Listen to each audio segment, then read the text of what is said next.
Histoire d'en dire plus.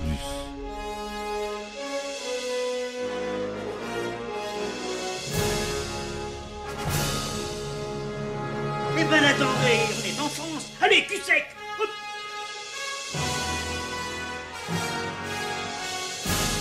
Personne ne veut le croire et pourtant c'est vrai, ils existent, ils sont là, Tarnatata. Non. Il faut qu'on pète.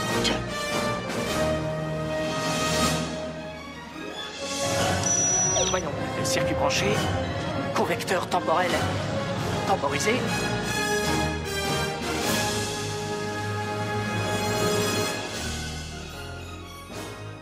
Bonjour, bienvenue sur Histoire d'en dire plus.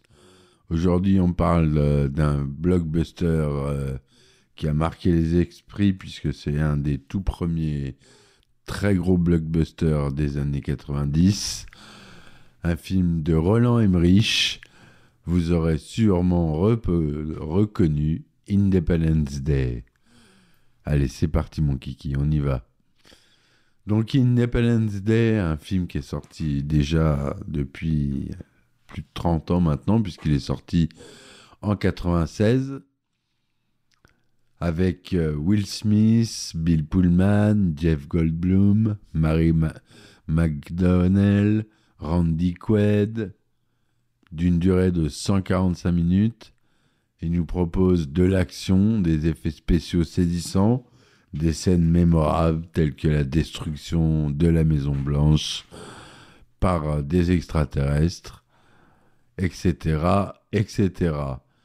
Donc on aborde ce film qui raconte l'invasion d'extraterrestres venus piller les ressources de la Terre, devant lesquelles le groupe d'individus et de familles fuit et converge vers le désert du Nevada. Avec le reste de la population américaine, ils espèrent participer à une bataille de la dernière chance pour la survie de l'espèce humaine. Symboliquement, cette bataille a eu lieu le 4 juillet. Le 4 juillet, vous le savez, c'est le jour de la fête nationale américaine. Une suite que je n'ai pas vue s'appelle Independence Day Résurgence, est sortie en 2016. Donc je ne pourrais pas vous parler du second film que je n'ai pas vu, mais qui est encore réalisé par Roland Emmerich. Donc je le verrai, mais pas pour l'instant. La musique est de David Arnold, très bon score, signé ici. Voilà. Le synopsis. En 96, un radiotélescope du programme SETI capte des ondes émises par un vaisseau extraterrestre démesuré qui s'est immobilisé en orbite géostationnaire lointaine. Le Pentagone, averti de cette présence, décide de garder le secret de cette découverte. Peu de temps après, de gigantesques vaisseaux spatiaux entrent dans l'atmosphère puis prennent lentement position au-dessus de diverses mégalopoles mondiales. À Washington, le président des États-Unis, Thomas J. Whitmore, qui est joué par Bill Pullman, s'interroge sur la conduite à tenir. Alors évidemment, c'est un film américain, c'est d'un point de vue américain, et c'est les Américains qui sauvent le monde, évidemment. Donc, David Levinson, qui est joué par Jeff Goldblum, lui, autre protagoniste, c'est un analyste informaticien. Il découvre qu'un signal provenant du vaisseau extraterrestre et capté par un radiotélescope joue le rôle d'un compte à rebours. Il décide d'en informer en haut lieu en prenant contact avec son ex-femme, Constance Spano, qui est conseillère à la Maison-Blanche. Le président décide alors l'évacuation générale, mais il est trop tard. De chacun des vaisseaux surgit un rayon surpuissant qui détruit instantanément les buildings et tous les environs. Le lendemain, les lieux visés ne sont plus que ruines et désolation. Le nombre de victimes est très lourd. Et c'est là qu'arrive notre cher Will Smith, Steven Hiller, capitaine de l'US Marine Corps, l'USMC, avec quelques survivants, le président Whitmore, qui a échappé de justesse à la destruction de la capitale à bord de l'avion Air Force One, décide d'organiser la riposte. Une première attaque aérienne massive est lancée sur les vaisseaux, mais aussitôt le combat engagé, les pilotes humains constatent que leur armement ne peut percer le bouclier énergétique qui entoure ceux-ci. Écrasés sous le nombre des chasseurs sortis des vaisseaux envahisseurs et équipés eux aussi de boucliers infranchissables, les avions de chasse sont abattus les uns après les autres. Et comme par hasard, sauf celui du capitaine Steven Hiller, Will Smith, qui parvient à mener son adversaire dans un dédale rocheux avant de l'aveugler avec sa toile de parachute et de le faire s'écraser. Hiller se retrouve dans le désert du comté de Lincoln, dans le sud-est du Nevada, en compagnie de l'extraterrestre qu'il a assommé et qu'il traîne derrière lui. Il est rejoint un peu plus tard par un convoi de caravanes, tracté par des personnes ayant échappé à l'anéantissement. Et il va les guider vers la zone 51, la fameuse zone 51, Roswell, dont on a beaucoup parlé. Dans les ruines de Los Angeles, Jasmine Dubrow, compagne de Steven Hiller, ayant survécu à l'anéantissement avec son fils Dylan, parvient à dégager plusieurs survivants des décombres, parmi lesquels, comme par hasard, la première dame des États-Unis, Marilyn Whitmore, dont l'hélicoptère s'est écrasé peu de temps après le début de la destruction de la ville. Thomas Whitmore se rend dans la zone 51.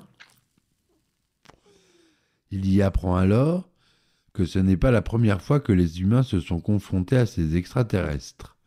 Un chasseur extraterrestre s'est en effet écrasé en 1947, selon la fameuse histoire de Roswell, aux alentours de Roswell donc, et a récupéré dans la plus grande discrétion par l'US Air Force.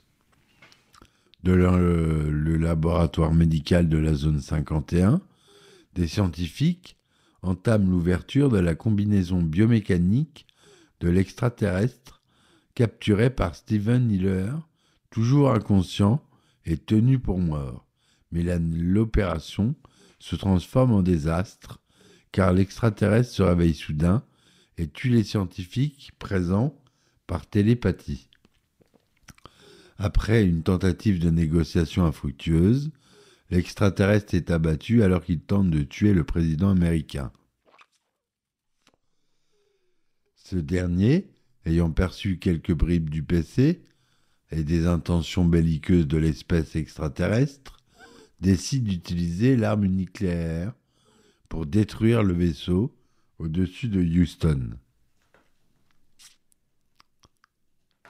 Mais une fois l'explosion dissipée, l'euphorie s'évanouit aussi vite qu'elle est apparue. Le vaisseau est protégé par son bouclier énergétique et est toujours intact. Désemparés, les rescapés ne savent plus quelle piste explorer jusqu'à ce que David Levinson, sous le coup d'une rude gueule de bois, et avec l'aide de son père Julius Levinson, ait une soudaine inspiration. L'idée à la fois d'une simplicité folle et d'une audace sans précédent, et aussi totalement irréaliste, c'est un gros trou du scénario, consiste à implanter dans le système informatique du vaisseau mère en orbite un virus informatique qui désactivera par signal satellite les boucliers de tous les vaisseaux extraterrestres. Donc, ça veut dire que David Levinson est programmeur extraterrestre. Pour moi, c'est la seule aberration du film, mais elle est là.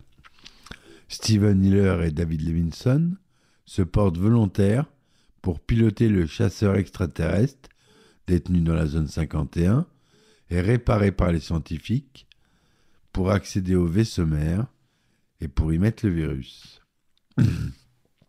Pardon. Sur Terre, la contre-offensive planétaire est lancée le 4 juillet et Thomas Whitmore, le président, le mène personnellement à bord de son F-18 Hornet, très bel avion de chasse, tandis que le virus de David Levinson désactive les boucliers de tous les vaisseaux. Cependant, la trop faible puissance des missiles air-air ne permet pas de détruire ceux-ci, d'autant plus que les chasseurs extraterrestres se lancent dans la bataille pour protéger les vaisseaux mères. Alors qu'un vaisseau est sur le point d'émettre son rayon destructeur sur la zone 51, le pilote Russell Case, joué par Andy Quaid, qui ne peut tirer son dernier missile, bloqué, se sacrifie en lançant son F-18 dans l'émetteur du rayon, et les dégâts infligés à son arme principale entraînent une réaction en chaîne qui détruit tout le vaisseau qui s'écrase. Pendant ce temps, le chasseur extraterrestre, bloqué dans le vaisseau vert, Steven Hiller et David Levinson tentent le tout pour le tout.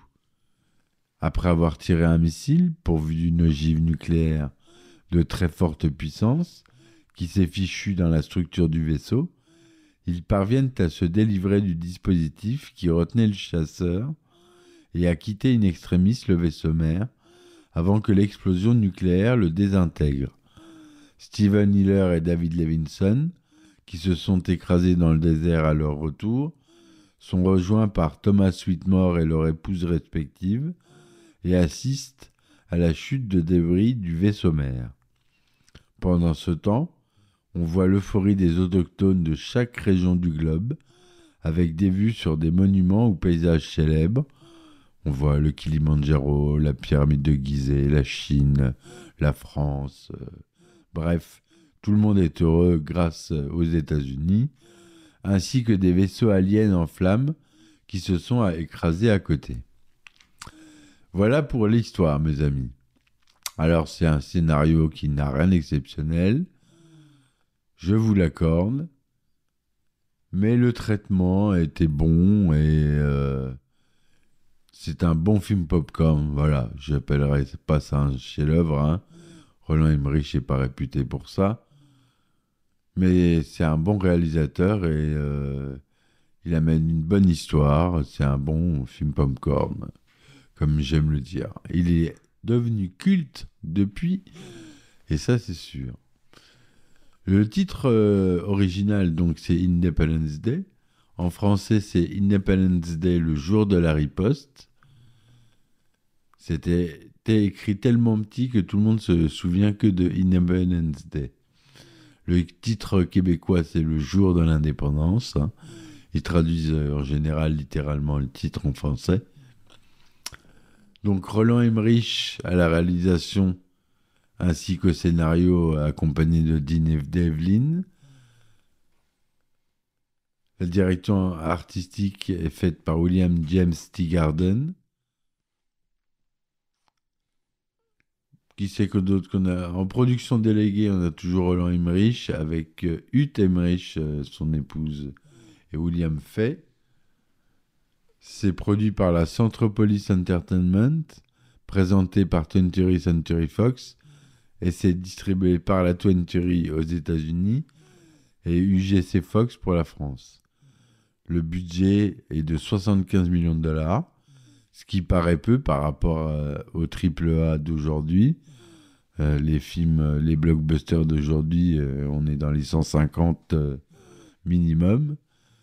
Et pourtant, ce film a rapporté énormément d'argent. Il a été tourné en deux versions. Une version 35 mm avec un ratio de 2/39e, c'est-à-dire du cinémascope avec du matériel Panavision. Le son est du DTS son Dolby Digital SDDS DTS DTSX. Et il y a une version tournée en 70 mm avec un ratio de 2/20 pour le Panavision 70, avec un son en DTS 70 mm.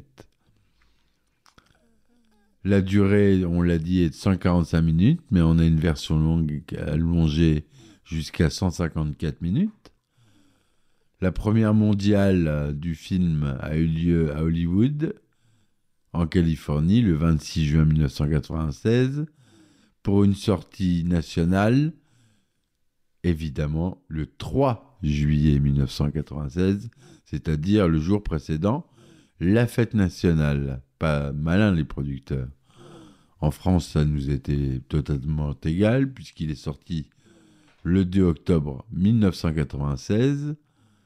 Il est classé déconseillé aux moins de 13 ans aux États-Unis. En France, il est classé tout public. Jeff Goldblum y joue David Levinson.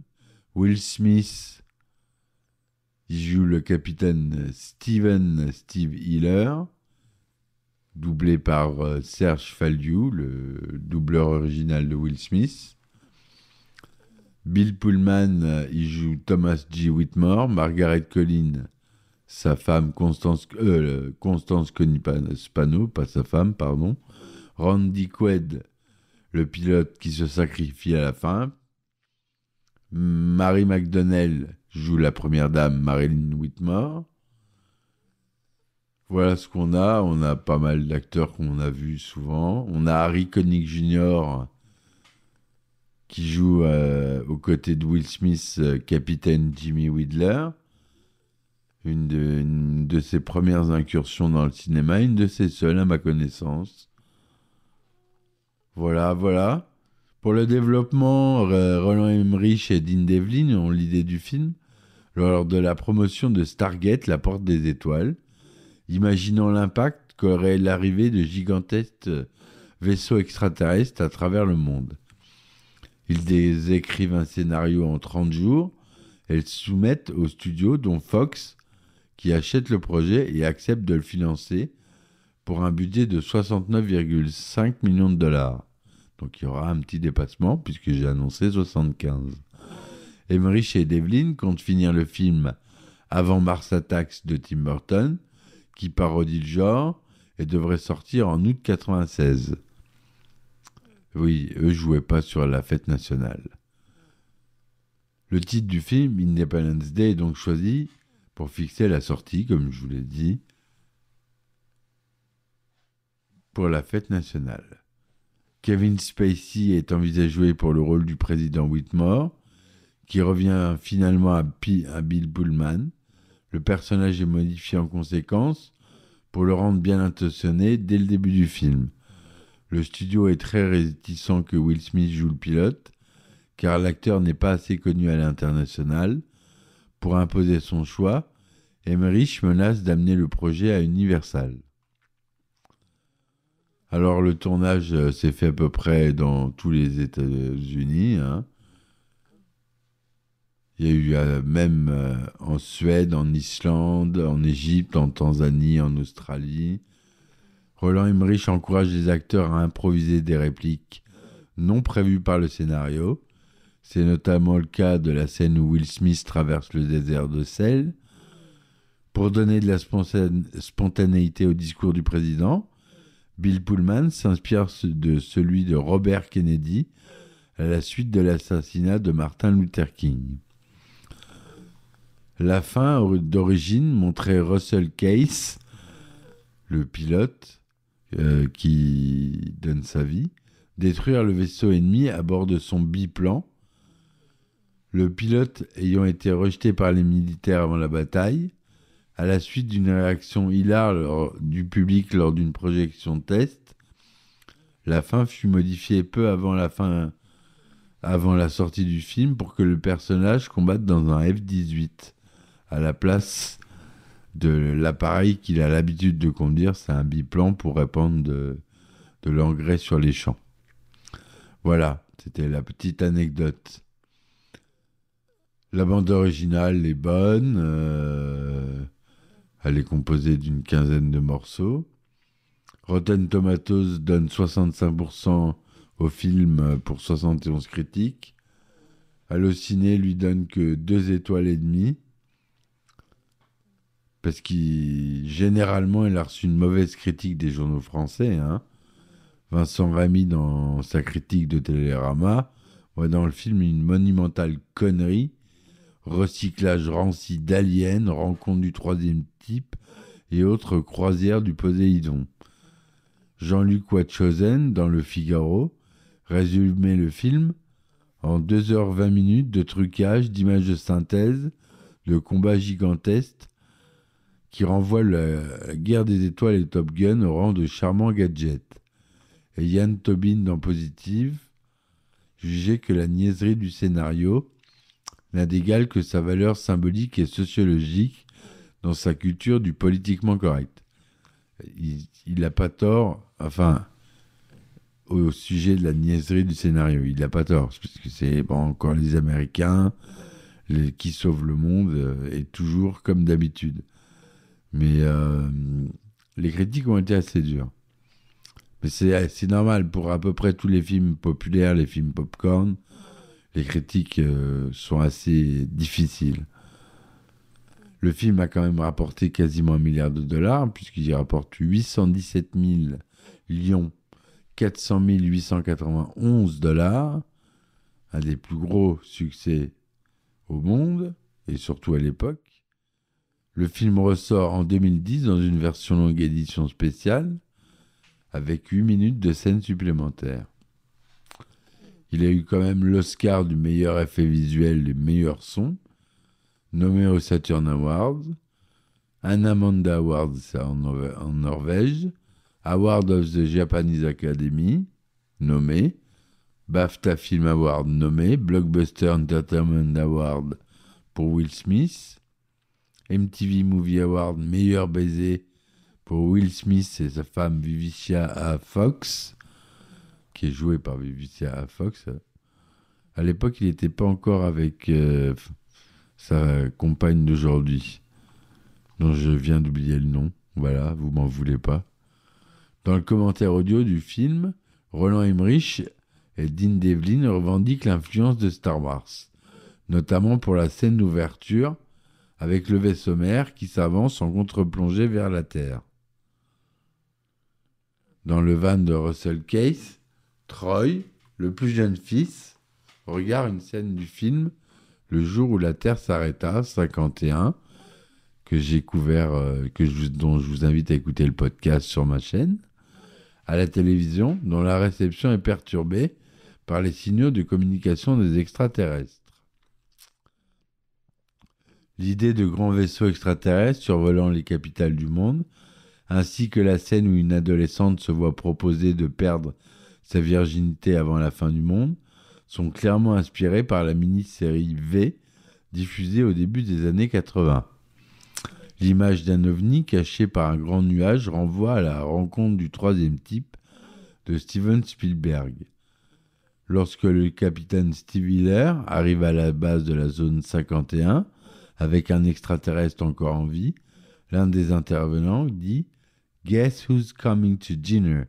Devine qui vient manger. C'est une référence au film Devine qui vient dîner de 1967 de Stanley Kramer avec Sidney Poitier.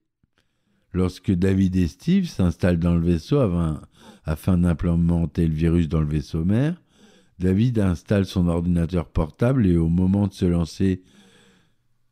lancer, une image d'accueil apparaît, laissant entendre une voix disant « Bonjour David ».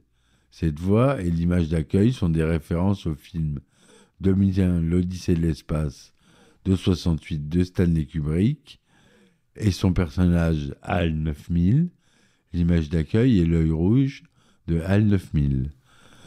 Quand David et Steven s'échappent du vaisseau mère dans une course contre la montre, le premier s'exclame dans la version originale « Must go faster », faut aller plus vite, une référence directe et une réplique de Ian Malcolm, joué par Goldblum, lors de la poursuite du T-Rex dans Jurassic Park, sorti plus tôt. Il y a eu une adaptation en jeu vidéo du film, un peu oubliable, sorti en 1997 sur Windows, Saturn et PlayStation. Et en 2009, Roland Emmerich a annoncé non pas une mais 2 suites. Ils se dérouleront à notre époque, mais dans un monde qui a grandement évolué grâce aux technologies extraterrestres récupérées sur les épaves. En février 2011, cependant, il signale que l'écriture du scénario n'a pas avancé. « Je refuse d'écrire quoi que ce soit avant qu'il n'y ait du neuf », a-t-il déclaré. Independence Day Résurgence sort en 2016. Voilà ce que je voulais vous dire sur ce film, mes amis. J'espère que vous aurez appris des choses. Je vous remercie de m'avoir écouté. Je vous dis à très vite pour un nouvel épisode. N'oubliez pas de me supporter sur mes différentes plateformes, si vous le pouvez, bien sûr. Et vous aurez droit, pour ceux qui s'abonnent sur Patreon, à un petit abonnement mensuel. Vous avez le droit à des épisodes inédits avec pas mal d'anecdotes de tournage, des répliques cultes, des concentrés de répliques cultes, etc. de ma sélection. Voilà. Merci, à très vite pour un nouvel épisode et ciao ciao. Histoire d'en dire plus.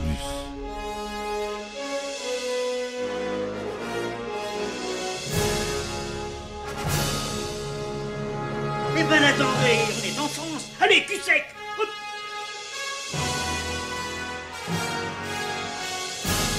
Personne ne veut le croire et pourtant c'est vrai, ils existent, ils sont là, Tarnatata. Non. Il faut qu'on pète.